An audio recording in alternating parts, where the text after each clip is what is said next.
Hey everybody, welcome to this video where we're going to explain how to export footage for your VFX reel from Unreal Engine 5. We get this question a lot because people are looking to put their portfolios together and they're wondering what's the best way to export high quality footage that I can share with studios to get that job that I'm looking for.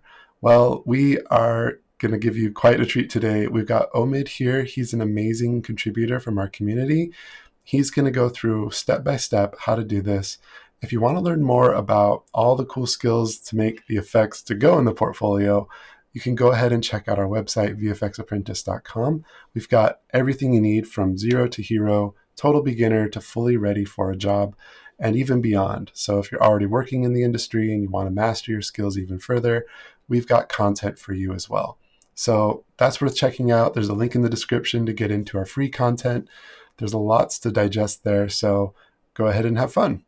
And without further ado, here's Omid explaining how to set up an export from Unreal Engine 5 to showcase your VFX.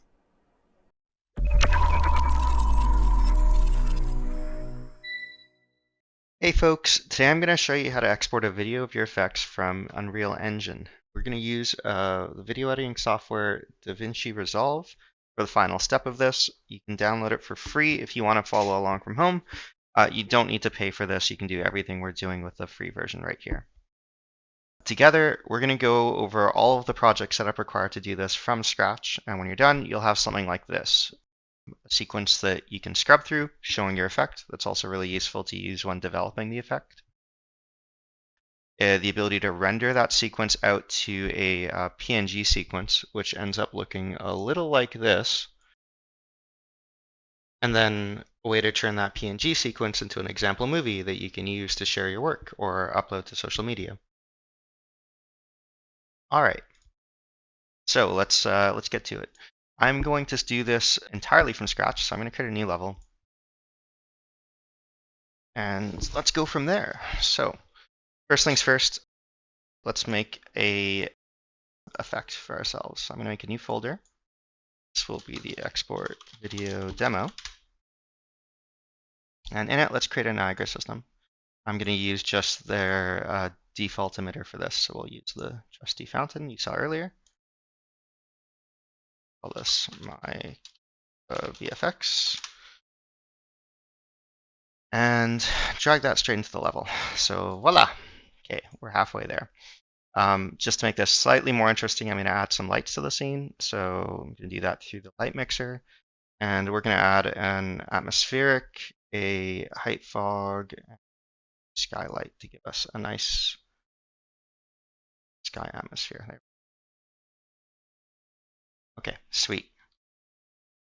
So with this, I'm just hitting Control L to kind of adjust the position of the light in the sky, just to give us something we can look at and this position changes with. Okay, so this is our starting line. Let's give it a save. We have to give this map a name. It's going to go in the same folder as our effect, so the export video demo map. And we should be good to start. So first things first, let's add a sequence. So at the top, you'll find this sort of like movie icon thing, like add level sequence. You have to give it a name and save it somewhere. So we're just going to call this my VFX sequence, put it in the same folder as the other things we were doing. Cool. Now once it's here, we want to add a camera. So if you click up here, you can just type camera and find a camera actor there. So we'll drop one of those in. For ease, since I already like my current camera setup, I'm going to right click on the camera, go to snap object to view, and then you can sort of see the preview snaps to what we currently had in here. And then we're just going to drag our camera into the sequencer track that opened down at the bottom. We don't want any of the keyframing for the FOV or the transform. Those, if you actually wanted to do camera animations, you could keep them. I find they cause more trouble than they're worth if you keep them around, and you don't intend to actually have any of that stuff. If you ever lose this window, like it disappears, you can always go back to your sequence that just got placed in the level, click open level sequence, and voila, it's back. All right, so this is our sequence. we want to do a couple of things. First off, we want to change the frame rate to 60 FPS because we want to do a nice 1080p 60 FPS video. And if you notice, when I changed the FPS, this number changed over here. So if I go back to 30 FPS, you can see it's set to 150 frames. At a 60 FPS, it's by default 300 frames. The way to look at this is if you imagine 60 frames per second over, say, a 10-second video would be 600 frames. So 300 frames here is actually a 5-second video. If you want, you can basically change this at any time. But let's say 5 seconds is a little long. Maybe we want to just do like 2.5 seconds. You can go up to properties. You can sort of see the start and end times. You can just bring that down to 150 and also sort of snap this playback range thing over. The way I do this is by just putting the cursor where I want to have it snap and then clicking this button down here, snaps the bracket down, and this is what will eventually get rendered out. Okay, we're not done though. We want to add our effect to this as well. You don't always need to do this, especially if you're dealing with an environmental effect, but something like this has a beginning and well, ongoing middle to it, and you might want to capture that in your video. So what you can do with this is drag your effect into the sequencer, click track, and add the Niagara component, and then click on the Niagara component, click track, and add this thing called the Niagara System Lifecycle Track. When you've got that in there, you can right-click on the track that came in, and if you go to Properties, there's an Age Update Mode field here. If you set that to Desired Age, you'll see that when you scrub from it, it now pauses the scene and kind of lets you scrub and time this stuff. You also notice that it came in partway through the sequence, so it's not actually lined up with the start. So we want to fix that up. You could either slide this in and kind of like finesse it, or if you just right click on this, go properties, you can say, hey, we'd like to start at 0 and end at like 150, and that'll just match the rest of our scene. So now if you hit play, we've got this thing playing out here, and if you were to move the camera, which one thing to watch out for, when you add a camera to a sequence for the first time, it automatically pilots it. So if I like move this and say ejected, you'll see that my camera actually moved with me. Don't actually want that. So you can either right click on the camera and say pilot and then maneuver it back into position the way you like, or you can just be ejected and adjust it to taste. At this point, the scene is always going to render from this camera conveniently. So whatever else we end up doing, we won't actually modify what we're rendering up. Okay, cool. So that is the basics of our setup. What we can do now is do the PNG sequence rendering setup. So this is something you generally only have to do once. Once you've done this, the settings are just more or less global. So your settings might look a little different from mine, but I'll talk you through everything you need to change.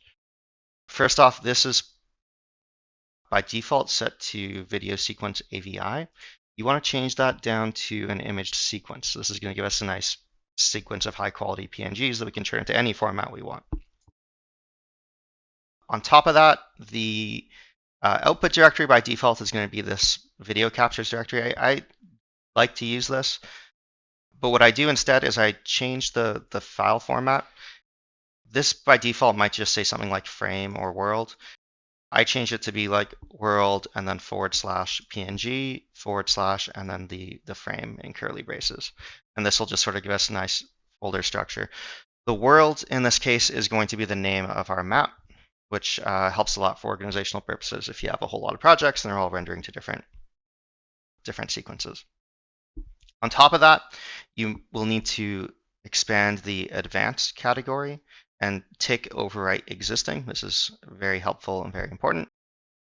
And lastly, if you scroll all the way down to the bottom, set the delay before warm up to 1. This fixes some artifacting issues caused by temporal anti-aliasing when the engine starts going, and makes sure that your first frame is crisp and clean. So if you've done those 4 things, the output, the format, the overwrite, and the warm up, you are good to go. So let's give this a capture and see what it does. So it'll ask us to save. That's totally okay. It'll pop open a video and start rendering. Normally it will show the actual effect. There's a bug in the engine where sometimes it doesn't.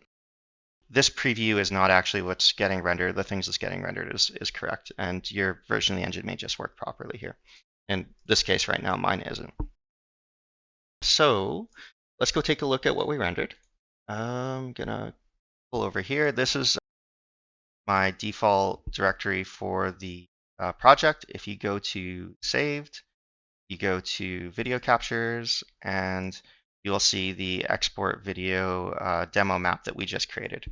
And inside there's a PNG folder, and inside that PNG folder, voila, we have all of our all the frames of our effect plane. Cool. From here, the next thing to do is to boot up DaVinci Resolve and render this out to a video. So first time you run DaVinci Resolve, it might give you like some tutorial stuff. You can click past it. There's only one really important thing you need to do at the start, which is to set up your resolution and frame rate. I'm going to show you how to do this now. So you'll get something like this with all your projects. We're going to go new project and give it a name. This is the export video demo. So, all right, here we go. So go File, Project Settings, and in Project Settings, you'll see the resolution, and you'll also see the frame rate. So set this to 60 frames per second or 30 frames per second or whatever your sequencer is set up to, and then go ahead and hit save. And then from this point, you can now click over to edit along the bottom. And this is where we can add stuff to the movie sequence. So we're going to pull up the PNG sequence we had earlier. You're going to hit Control A to select everything here. And then I'm just going to drag this directly into DaVinci Resolve. All right, cool. There's our video playing. Nice. At this point, you don't need to come back here unless you change the length of your effect. You can just go click over to deliver. And this is where you can sort of set up what format you want to render it out to. It's going to have some custom stuff set initially. What you can do is you can scroll along the top and just pick like YouTube, Twitter. These things are basically the same. You don't need to say upload directly. This is just using the right encoding settings for those platforms. Once you've got that, you can just sort of give it a name. I'm going to give it example version 1. And then go ahead and browse for a location. Location-wise, again, I'm going to go back to our save directory here for the FX Foundation. So saved video captures, and there's the demo map. And just save it out here outside the PNG folder. I find that's a convenient way to organize it for myself. Okay, cool. So now that that's set, you can just say add to render queue. It pops it over here, and if you say render, it will just start to render. Give it a second. And when it's done, you can pop open the place where we put the file, which would be just out here. And voila, we have our video. So one cool thing about this is that now that the setup is complete, you don't have to do most of this again. You can just sort of go back to the engine. Make sure you close the video if you're going to override it or anything. You can make a change that's noticeable. So I'm just going to add like a sunset or something. Want to see what the camera is looking at. So you can either pilot it if you want. If you're worried about moving it, you can right click and go transform lock actor movement. And now you can't accidentally adjust it, but you can still sort of interact with your scene. And let's just get some sunsetty colors in there. Yes, and then you can just sort of give that a save. And when you're ready, click here, say capture movie again, and it's just going to render out the PNG sequence to the same place. Because we haven't changed the length, we don't need to do any of the setup stuff in Resolve again. We can just wait until it's complete. Ooh. Come over here, and if you scrub a little, you'll notice it automatically updates because it's just referencing the PNG files on disk. So you can just say render all again, tell it, oh yeah, re-render, or if you want to update the name of the thing you're doing, you can just change the file name up here, add it to the render queue, and tell it to just render all. Sorry, don't render a job you've already done, and just render the new one.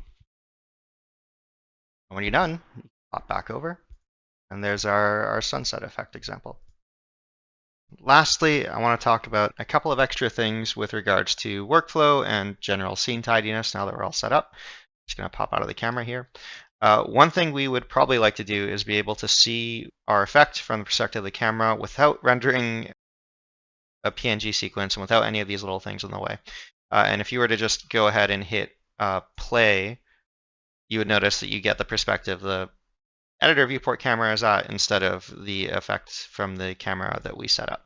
So one thing you can do to do that is to go over to the VFX sequence and tell it to autoplay and set it to loop indefinitely. If you do this, when you hit play, you're now always going to get your frame perspective from the camera that we set up, regardless of where you are, and this sort of gives us back freedom of the viewport with our camera to let us develop our effects in the way that's most comfortable for us. On top of that, there's a lot of little bits and bobs here that don't really need to be there and get in the way of viewing your effect in context. One cool thing about this approach is that normally if you're just developing a Niagara effect in isolation, you can only preview it from this window, and it has a few drawbacks. For one, if your effect was timed to animations or had environmental effects or other emitters interacting with it, you wouldn't be able to see them all together.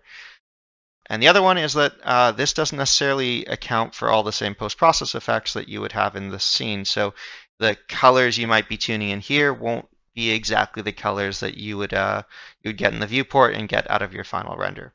So it's very advantageous to sort of have your effect and then still view it in the scene, but it isn't nice to have all these things in the way. So you can do a couple of things about that. One of them is using the G key, which toggles game view mode. And if you hit that, it'll hide things in the viewport as though you were playing the game, and you don't have to see them when you're running previews of your editor. On top of that, a lot of these, like the skylight, the atmosphere, the height fog, the directional light, they don't really do anything for us, and it doesn't matter where they are on the level, so you can just pop over here and just, I don't know, yeet them off into the distance. Same with the sequence. And voila, you have just the bare minimum required for your scene, so you can set things up and work pretty comfortably. And there you have it. I hope this has been helpful in showing some ways to set up your project to share your work, along with some quality of life workflow tricks you can use while developing your effects. Take care, have fun. All right, I hope you enjoyed that video learning how to export your work from Unreal Engine 5. You might be wondering, how do I create work in Unreal Engine 5 to begin with? Well, we've got you covered. There's a link in the description for our foundational content. It's totally free. You don't have to worry about that side of things to try it out. And you can go in there. We're going to take you from absolute beginner, never touched this stuff before in your life, all the way through to advanced in some of our other content on our site. It's really an amazing journey that you can go on. There's no risk at all to start, so go ahead and click down there and get started today. We're so excited to have you join our community where we've got lots of cool people just like Omid ready to help you out and lend a hand on our Discord server. It's really an amazing environment to help foster your learning and encourage your growth. Okay, well, that's enough for me for now. I'm going to go ahead and head out, but we'll catch you again in the next video. Bye for now.